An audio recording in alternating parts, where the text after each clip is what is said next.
नमस्कार, मी विद्या शेळके, एक taxi driver. आणि आज आहे आपल्याला booking Mumbai Bandra to Shirdi drop आहे, फक्त वन वे बुकिंग आहे. पाहूया माझा आजचा प्रवास कसा होतोय तो. बँड्रा स्टेशनच्या दिशेला निघाले. त्यानंतर असं होतं की कस्टमरचे कॉल कंटिन्यू चालू होते. त्यांनी मला टायमिंग 10:30चा दिलेला आणि मी वेळेतच पोचणार होते, पण त्यांना असं होतं जितना जल्दी आ सके उतना जल्दी आ जाइए मॅडम. मग मी पण पटपट आवरलं. ट्रॉफिक खूप लागली, पण ट्रॉफिकचं काही व्हिडिओ वगैरे शूट करत नाही बसले. कस्टमरला पिकअप केलं, त्यांचं लगेज वगैरे ठेवून घेतलं. लगेज ठेवल्यानंतर मग लगेच तिथून निघाल्यानंतर मग म्हटलं चला आधी हायवेला लागूया, कारण की इथे खूप ट्रॉफिक असते. रिक्षावाले अजिबात गाडी काढून देत नाही इकडे. बँड्रामधून जर बाहेर पडायचं म्हटलं ते रिक्षावाल्यांचं आणि बसवाल्यांचं खूप टेन्शन असतं. कुठूनही गाड्या पटकन टच करून जातात ते. त्यामुळं म्हटलं चला एकदा हायवेला लागूया, नंतर मग आता पुढचा प्रवास मी तुम्हाला सांगणारच आहे. परत तेच रिक्षावाल्यांचं मी म्हटल्याप्रमाणे इथं आल्यानंतर पूर्ण दोन्ही साईडनी मला पूर्ण रिक्षावाले असं दाबतच होते की आम्हीच गाडी जाणार पुढं, आमचीच गाडी जाणार पुढं. शेवटी म्हटलं जाऊ दे, यांना डोकं लावण्यापेक्षा आणि यांच्यासोबत डोकं स्वतःला त्रास करून घेण्यापेक्षा एकदाचं हळूहळू गाडी काढूया. शेवटी मी पण हळूहळू गाडी हायवेपर्यंत आणली होती. मी ठाण्यात आले. ठाण्याला सर्व्हिस रोडला हा पंप आहे टोलच्या पुढे, तिथे CNG भरला. CNG भरून परत हायवेला लागले. गर्दी काही नव्हती CNGला एवढी, त्यामुळं आज म्हणायला संप होता. तर बऱ्यापैकी संप दिसला, कारण की बँड्राला गेले 2-3 जण माझ्याजवळ पण आले आणि म्हणायला लागले आप ऑनलाईन गाडी चला रहे हो क्या. म्हटलं बाबा ऑनलाईन गाडी चालवायचं 5 वर्षापूर्वीच सोडले. त्यांना तसं सांगून मग मी निघाले. त्यांनी मोबाईल वगैरे चेक केला. इतकं स्ट्रिक्ट होतं की त्यांना दाखवलं की बघा कोणता ॲप ऑनलाईन आहे का. त्यानंतर मग हायवेला 3 हातनाक्यावरनं पुढं गेलो. मग परत तिथं याच्या मुंब्र्याच्या टोलजवळ हा ट्रॉफिक लागला. त्यानंतर त्यांना असं होतं की आम्हाला जेवायला पण थांबायचं आहे. मग सिद्धू धाब्याला नेलं. त्यांना म्हटलं इथे जेवण चांगलं मिळेल तुम्हाला, तुम्ही इथे जेवण करून घ्या. त्यांना उतरवलं आणि मग पहिले मी म्हटलं गाडी लावते. कस्टमरला ड्रॉप केल्यावर परत पिकअप केल्यावर परत निघालो समृद्धीला आलो आणि म्हटलं चला गाडीमध्ये CNG पेट्रोल दोन्हीही संपले होते. धाकधूक होती एक की जाते का नाही पंपापर्यंत, पण आले. कारण की काल पण मी खूप पेट्रोल वापरलेलं आणि त्यामुळं म्हटलं जाईल का नाही एक डाऊट होता, पण तरीसुद्धा बऱ्यापैकी कमीत कमी माझं पंपापर्यंत गाडी जाणं महत्त्वाचं होतं. त्यासाठी मग मी म्हटलं की अगोदर पेट्रोल टाकून घ्यावं, त्यानंतर आपण CNG भरावं. त्याच्याच पहिले आधी जिओचा पंप आहे तिथं पेट्रोल टाकलं, मग CNGला गाडी लावली. सिन्नरला उतरल्यानंतर CNG भरून घेतला. CNG भरून झाल्यानंतर म्हटलं तर चला पटकन CNG भरून आता आपण आपल्या परत समृद्धीला लागूया. समृद्धीला लागण्याच्या आधी परत पाहिलं तरी CNGचा काटा मला दाखवतच होता.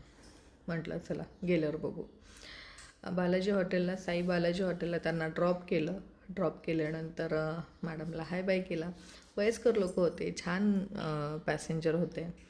मग त्यांना म्हटलं ठीक आहे, आप आपकी जर्नी एन्जॉय कीजिए, मैं भी निकलती हूँ. मला पण लगेच दुसरं बुकिंग होतं.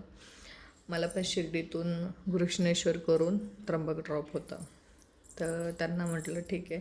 त्यांचं लगेज पण भरपूर होतं, तरी पण व्यवस्थित मी गाडी खाली करून दिली त्यांना. लगेज वगैरे हॉटेलवाल्यांनी काढून घेतलं. नंतर त्यांना म्हटलं चलो नेक्स्ट टाईम जेव्हा कधी वाटलं तेव्हा गाडी बुक करा. मी पण गाडी चेक करून घेते कस्टमरचं काही नाही राहिलं, कारण की परत राऊंड मारायला परवडत नाही. त्यामुळं बरेच वेळेस मला पण अद्दळ घडली की तुम्ही सामान परत द्यायला याल का, हे का ते का. कस्टमर खूप गोड बोलून आपलं काम करून घेतात. नंतर ह्या हॉटेलला आले आणि इकडनं पण पिकअप होतं घृष्णेश्वर करून त्र्यंबक ड्रॉप करायचं होतं. लालबागचा राजांचा फोटो पाहिला, दर्शन घेतलं आणि निघालो आमच्या पुढच्या प्रवासासाठी. सगळे मुलंच होते आणि ते सगळे साऊथ इंडियन होते. त्यांचं मला बोलणं कळत नव्हतं, माझं त्यांना बोलणं कळत नव्हतं. थोडक्यात नंतर म्हटलं चला कृष्णेश्वरला एकदा जाऊया. तिकडनं दर्शन करून आल्यानंतर त्यांना मला त्र्यंबकेश्वरला ड्रॉप करायचं होतं. कृष्णेश्वरला गेलो, वाटलं होतं तिथं पंपावर कुठे ना कुठे CNG मिळेल, पण कुठेच तिकडं CNG मला मिळालं नाही, कारण की फोन करून मी अगोदर विचारलेलं. शेवटी मी वेरूळमध्ये आले. वेरूळला आल्यानंतर गाडी पार्क केली. गाडी पार्क केल्यानंतर त्यांना जे जे ठिकाणं दाखवायचे ते गाडीतूनच दाखवले.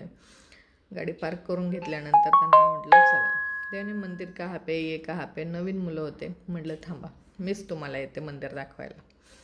मग त्यांना मंदिर दाखवायला गेले. मंदिरात गेल्यानंतर असं होतं की त्यांना ते दर्शन घडेलच, पण मलाही घडेल. आणि महादेव प्रत्येकाला बोलवत नाही बरं का. हे असे बुकिंग येणं, पॅसेंजर भेटणं खूप कमी वेळेस खूप कमी लोकांसोबत होतं, आणि ते माझ्यासोबत नेहमी होतं. हे मला खूप जास्त हे वाटतं की यार, देवाचं दर्शन घेण्यासाठी लोक किती आतुर असतात, आणि देव मला स्वतः बोलवतात. हे माझ्यासाठी खूप एक नशीबवान आहे मी असं म्हणेल. त्याच दिवशी महाराजांची गाडी पण तिथंच होती. जनार्दन स्वामीच्या मठात गेलो, तिथं दर्शन घेतलं, महाराजांचं दर्शन घेतलं. दोन्ही संतांचं एकत्र दर्शन झाल्यानंतर म्हटलं चला निघूया आता. स्पेशली कसं होतं की कधीकधी आपली इच्छा खूप असते, पण ते काही होत नाही. नंतर चपलांकडे आलो आणि माझी चप्पलच कोणीतरी नेलेली होती. सगळे म्हणे की आता मग बिन चपलाचीच मी त्र्यंबकला निघाले. म्हटलं जाऊ द्या, नेली असेल कोणाला जास्त, माझ्यापेक्षा जास्त गरज असेल त्या चपलांची. मग ती चप्पल ती कोणीतरी घेऊन गेलेलं होतं. मी कोणाचीच चप्पल आणली नाही. मग नंतर आम्ही हायवेला आल्यानंतर चहा घेतला. चहासाठी थांबलो. एक ब्रेक घेतल्यानंतर म्हटलं इथं CNG पंप पण आहे, पण तिथं पण CNG काही भेटलं नाही शेवटी. नंतर म्हटलं चलो आता पुढे शोधूया CNG कुठं मिळतो आहे. मग लासूर स्टेशनला आले. तिकडनं लासूर स्टेशनमध्ये फोन करून विचारलेलंच मी, त्याच्यामुळं मग तिथे पण CNG होता. आणि म्हटलं इकडं CNG भरून झालं की लगेच आपण समृद्धीला लागतो आहे. मग आधी CNG भरायला गेलो. CNG भरायला आल्यानंतर इथे पण प्रेशर पण चांगला होता आणि बसला बऱ्यापैकी, 5-6 किलो बसला. म्हणजे म्हटलं चला सिन्नरपर्यंत गाडी गेली ना, मग तिथं फुल करता येतो. ह्या ऑफलाईन पंपामध्ये पाहिजे तसं CNG बसत नाही. मग नंतर तिकडनं पण निघालो आणि म्हटलं चला आता समृद्धीला लागूया. खालचा रोड बऱ्यापैकी खराब होता, पण समृद्धीला आल्यानंतर मग एकदम 120-130च्या स्पीडने निघालो. लगेच मग नाशिकला आलो. नाशिकला सिन्नरला उतरले, म्हणजे असं ते दाखवतात नाही का नाशिक, मग तिथे उतरलो. मग त्याच्यानंतर परत म्हटलं आता गॅस भरायचं आहे परत. तर मुलांना वेंडरने सांगितलेलं की अगर 1 बजेचे म्हणजे रात्री 12च्या नंतर टाईम झाला तर तुम्हाला नाईट चार्ज द्यावा लागेल. त्या धाकाने ते मुलं जेवायलाही थांबले नाही, स्वतःही जेवले नाही, मलाही जेवू दिलं नाही. नाहीतर टोल नाक्याच्या पुढं हॉटेल होती, तिथे मी थांबणार होते बासुरी हॉटेलला, पण त्यांनी मला काही थांबू दिलं नाही. नाही नाही नाही आंटी, आप पहिले हमें ड्रॉप करो, बाद में खाना खा लेना. त्यांनाही माहिती होतं की त्र्यंबकेश्वरला गेल्यानंतर आपल्याला कोणत्याच हॉटेल ह्या टायमाला भेटणार नाही. बरोबर 12 वाजता मी त्यांना ड्रॉप केलं, कारण की इतकं लेट होत गेलं. आम्ही याच्यातून 9 वाजता निघालेलो होतो कृष्णेश्वरवरून. तरी म्हटलं ठीक आहे, काही हरकत नाही. त्र्यंबकेश्वरला आल्यावर त्यांना त्यांच्या हॉटेलजवळ ड्रॉप करायचं होतं. त्यांनी हॉटेलवाल्याकडनं लोकेशन घेतलं आणि सांगितलं की एकदम मंदिराजवळ समोरच ड्रॉप करायला सांगा. मग मंदिरासमोरच मी पण त्यांना ड्रॉप केलं आणि समोरच मंदिर होतं. म्हणजे एवढ्या शनिवारच्या दिवशी इथं हॉटेल भेटणं मला पण आश्चर्यच वाटलं, पण ठीक आहे म्हटलं. तेवढ्यात मग त्यांना आईचा फोन आला, आई संग बोलले, त्यांच्याकडनं पेमेंट घेतलं आणि ऑनलाईन पेमेंट केलं. काही त्यांनी कॅश दिली. मुलंच होते, म्हटलं जाऊ द्या, 100-200 कमी दिले तरी काही वाटणार नाही. त्यांचं सगळ्यांचं लगेज काढून दिलं आणि लगेज काढताना आता मी नेहमी स्वतः उतरते, कारण की लोक माझी पण बॅग त्यांच्या लगेजमध्ये बरेच वेळेस घेऊन जातात. मग नंतर मी पण माझं हॉटेल शोधायला निघाले.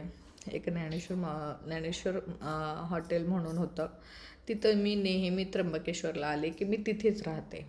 त्यामुळं मग माझं हॉटेल पण तिथून थोडंसं बाहेर निघाले का लगेचच होतं.